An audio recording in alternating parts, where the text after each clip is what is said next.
आज हामी डल्लु पुलबाट भिडियो बनाउँदै यो खोलाको करिडोर हुँदै डल्लु खोलाको करिडोर हुँदै भिडियो बनाउँदै हामी टेकुतर्फ जाँदैछौँ। देख्न सक्नुहुन्छ यहाँ पार्कहरू राम्रो राम्रो पार्कहरू बनेको छ। शङ्ख पार्क, बुद्ध पार्कदेखि लिएर सार्वजनिक टोयलेट जस्ता राम्रो बनाएको छ काठमाडौँ महानगरपालिकाले। काठमाडौँमा साँच्चै विकास भएको छैन भन्नेहरूको लागि यो भिडियोबाट पनि देख्न सकिन्छ।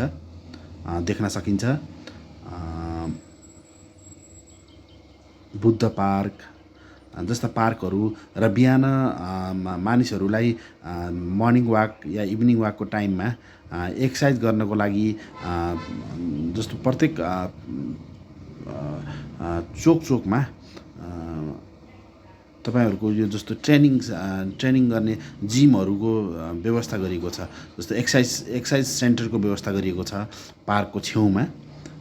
त्यहाँ जो पनि जान सक्नुहुन्छ, सार्वजनिक पार्कमा जो पनि जान सक्नुहुनेछ।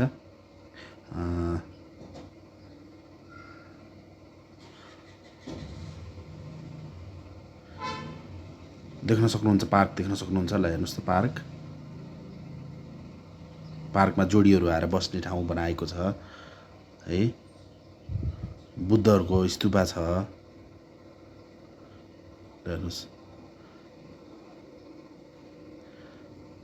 काठमाडौँ महानगरपालिकाले पालिकाबाट बालेन सरकारले बनाएको यी पार्कहरू विकास भएकै छैन भन्नेहरूको लागि चाहिँ देखाउन सकिन्छ। हेर्नुस् पुल मुनिबाट वेहरू खोलिएका छन्। यहाँ जिम गर्ने ठाउँमा जिम गरिरहेको के अरे एक्सर्साइज गर्ने ठाउँमा एक्सर्साइजहरू भइरहेको छ।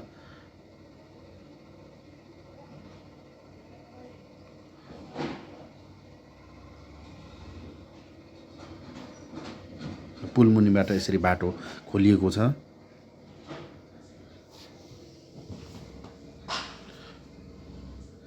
परेवा बस्नको लागि कुनै व्यवस्था गर्नको लागि पार्कमा पनि परेवा बस्ने व्यवस्थाको लागि बाँसको व्यवस्था गरिएको छ। यसरी मान्छेहरू आएर बिहानमा मर्निङ दिउँसो टाइममा बसेर टाइम पास गर्ने एउटा पार्कको विकास गरिएको छ।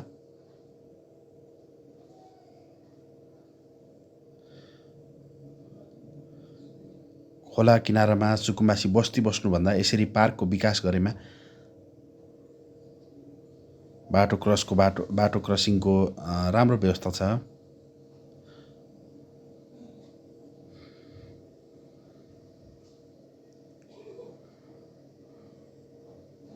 लाइटहरूको व्यवस्था गरिएको छ।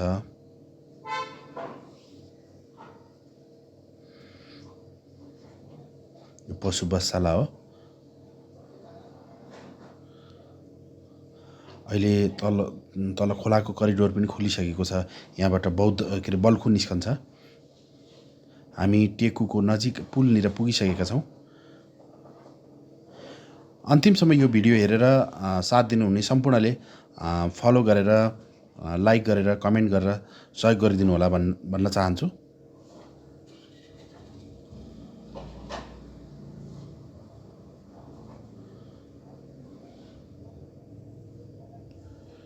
यहाँबाट एक साइड कलङ्की जान्छ। यो हामी चाहिँ टेकु साइड लाग्यौँ। धन्यवाद।